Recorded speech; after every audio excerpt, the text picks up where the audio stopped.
So pretty much how it is for me is in 2007, my mother got remarried.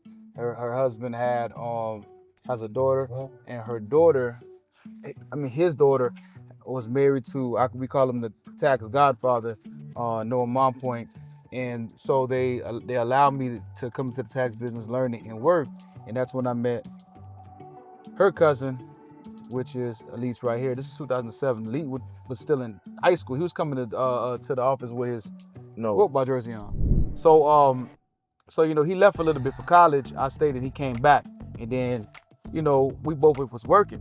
We were at a high functioning tax office where the main office was doing 4,500 people. Yeah. So we come from a very aggressive guerrilla marketing type of company, and ever since then, I was up here in Broward. Elite was down there, and then about 3 years ago, we hooked back up on the taxes. As far as we were the same team, so now we're together, and our main passion is to teach people. That's the main thing. So when we do your taxes, we want to make sure that we improve your life, not just get your big refund. We don't focus on that. We focus on your business credit, your personal credit, how your entity's set up, tax planning. Yep. Do you have insurance? You have kids. Why don't you have a college plan? We want people, especially the entrepreneurs, to have their life set up, an exit plan. Many times people are in business as self-employed people, and they're using their own money to keep funding it, and that's a bad thing. And so we're teaching them how to pretty much set that up so that they know they can get out of that cycle and become really truly wealthy.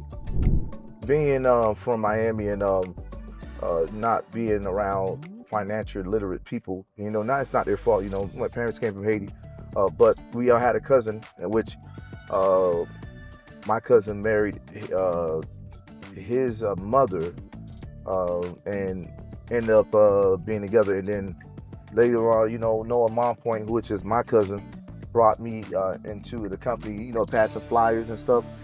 And I always took an interest in learning what he did, because there were a lot of people that come to the office and a lot of money was coming in and out. And I always been a person that observed.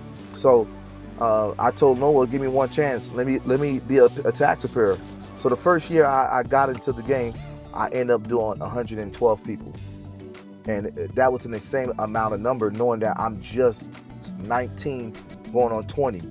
And people were in the office for approximately 5-6 years, and they only doing 40 to 50 people. Mm-hmm. So Noah see me as oh, he's a dog. So the tenacity that I had in the football field, I translated to business. But things happen over the years, and then we crossed from tax office to tax office, and then literally I end up opening my own office and mimicked his same gameplay, and got a couple of people with me as well, and end up meeting somebody that we end up working for, and I met him back again, and it was a glorious day of what a glorious day to see him once again, because I haven't seen Stan in approximately 3 to 5 years or something like that. Mm-hmm. Those 3 to 5 years. Last time I saw you, it's Guitar Center. It was Guitar Center. Yeah. Yes.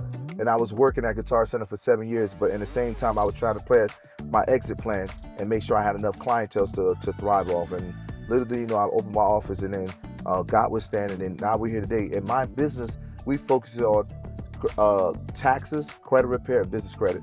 And we believe that taxes is it's throughout the whole year. And one more thing, you missed one thing you did not bring to attention. What's that? Tax resolution. Tax resolution.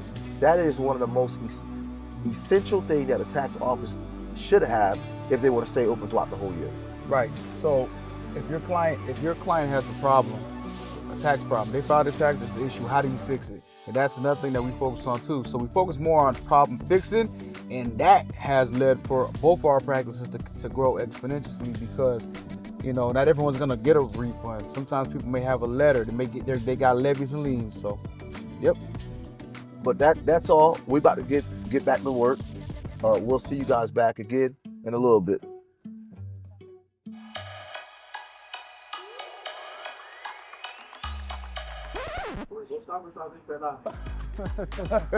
Não vai ver se faz, não vai ver se faz. Oui, non, non, não vai ver se faz. Não vê lá. Qui est-ce qui est-ce qui est là? He on this too? You by là?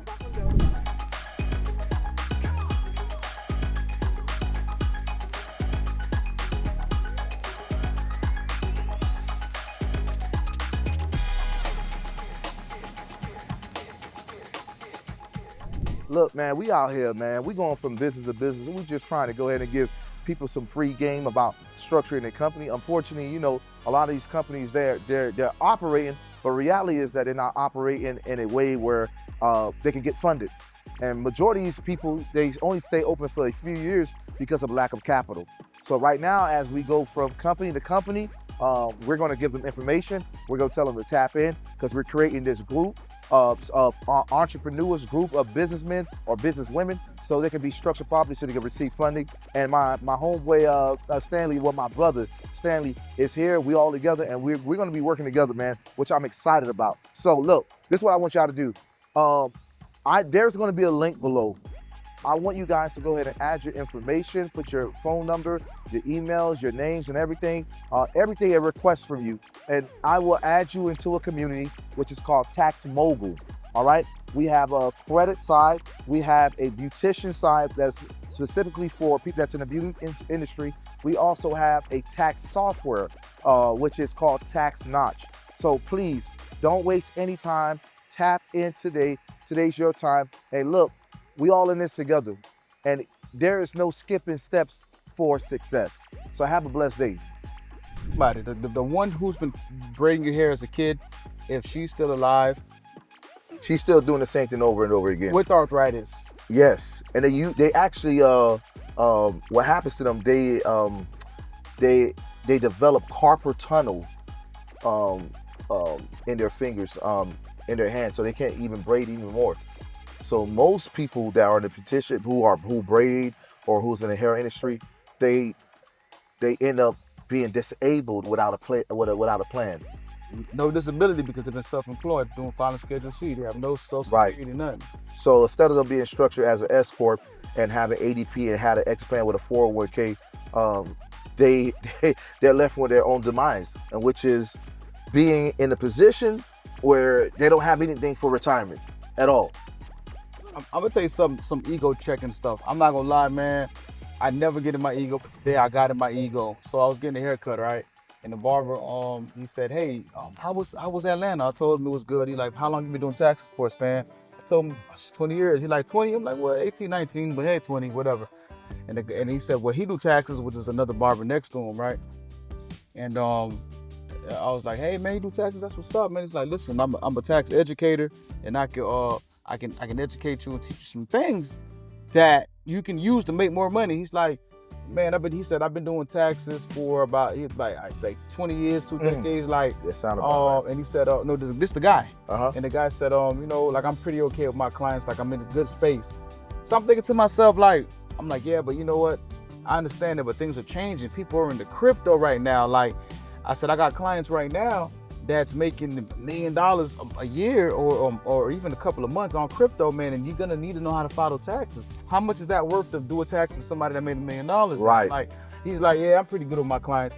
So I see he rejected me off top, right?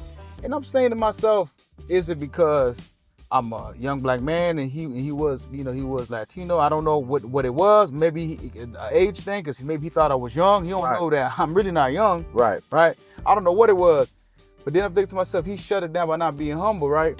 So then I'm thinking to myself, bro, so if you got all these clients for 20 years, you choosing to cut hair because you like it. Because it's just a hobby. Right. Right. So I said, okay, well, you know what? We're gonna go to the school. We're gonna educate these people at the barber college on business structure, how to leverage their business credit, how to get retirement, how to buy a house using use the right way without trying to finagle your taxes because Right. you do the right thing, right? And then they're all barbers, so now they're like, yeah. I'm like, yeah. So I told my barber, you never had a problem getting an apartment, bro, because your taxes. He's like, all Right. the time I gotta do. But a lot of these things happen on a regular when you do deal with the people in these industries. And there's a scripture that says, my people perish because of lack of knowledge. Mm-hmm. And right now, we can be the pillar for the community to bring knowledge that can change their life financially. And I know structuring is the biggest thing before getting funding. Is the biggest thing, even because people don't realize that if you're trying to get funded, you got to make sure you file your taxes. And if you do file your taxes for your company, they're going to pull a transfer, which is a 4506C, right? So when they pull a transfer and they realize you've been fabricating numbers, are they going to approve you for that loan or give you that line of credit? No, they're not going to. So instead of trying to, skip steps for success, because there is no such thing as skipping steps for success. You got to make sure you go from step by step and make sure you complete every level to get to that moment where you become successful. But black people, and us predominantly, we skip steps, and that's the reason why we can't get what we need and what we're supposed to need, and that's the reason why we can't survive in the business world, because we keep on skipping steps.